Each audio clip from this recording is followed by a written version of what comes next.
ze zoufalství snadno pomate se muchomůrky bílé, budu sbírat v lese.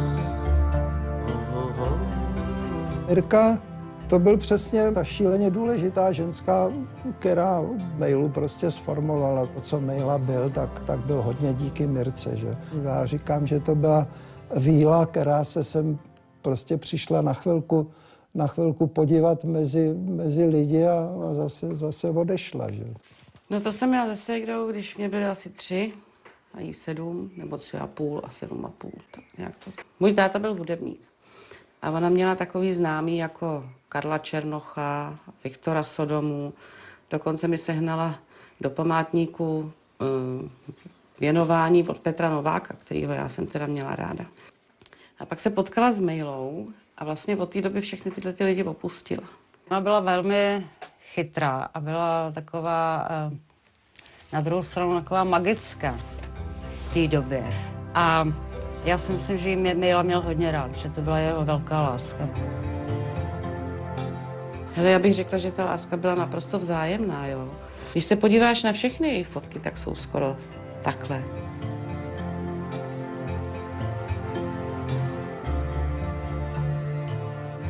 My jsme jezdili do Jugoslávie na prázdniny, no a když se dali dohromady Mirka s Mejlou, no a Mejla slyšel o Jugoslávii, tak ho okamžitě napadlo, že se podívá tam, kde jezdil Vinnetou na koni. Takže on měl to indiánský období podle mě od mládí. No a nakonec to dopadlo tak, že jsme tam jeli my, teda jako se ségrou, moje rodiče, jeho rodiče a jeho brácha s manželkou, takže to byl takový velký rodinný výlet. No.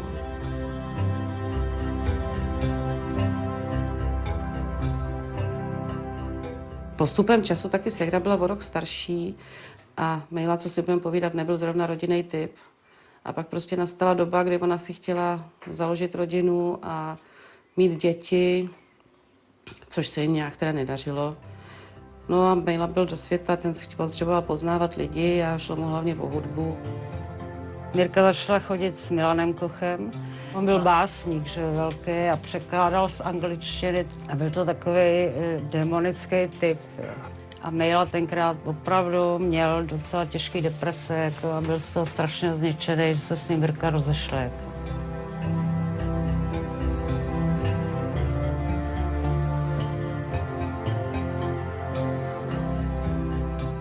Oni se brali 15. prosince 73 a mám takový pocit, že Milan odešel za rok potom. Oni byli u jeho sestry na nějakých narozeninách nebo na nějaký oslavě a vraceli se domů prostě v nočních hodinách. Snad tam čekali na první tramvaj.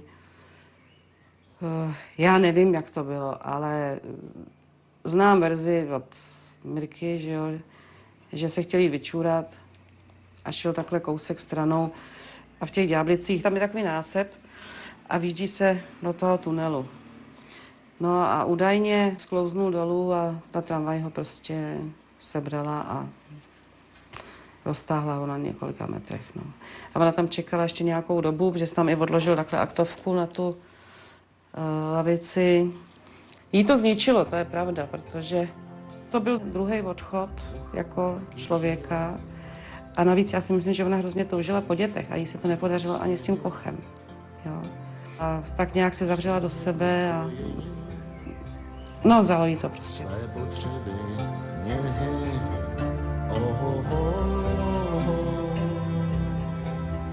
Byla se strašně nešťastná a vyřízená a začala psát jeho básničky, přepisovat. Ona nám to vyprávěla, že až je dopíše, že odejde, ale jako někdo to nebral vážně, že?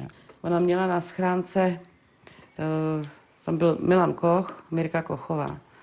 A když Milan zemřel, tak ona udělala křížek před to jeho jméno. No a když jsme pak přišli do toho bytu, když jsme se dozvěděli, že to teda udělala, tak byl křížek i před jejím jménem, takže ona si ho tam udělala a pak si pustila plyn. Neprocitnu tady, až na jiném světě. muchomůrky bílé budu sbírat v létě. A vlastně Egon Bondy, Muchomůrky bílý, jsou jako věnovaný Mirce. Že? To napsal Bondy text a Mejla tu úžasnou hudbu, vlastně, když se Mirka zabil.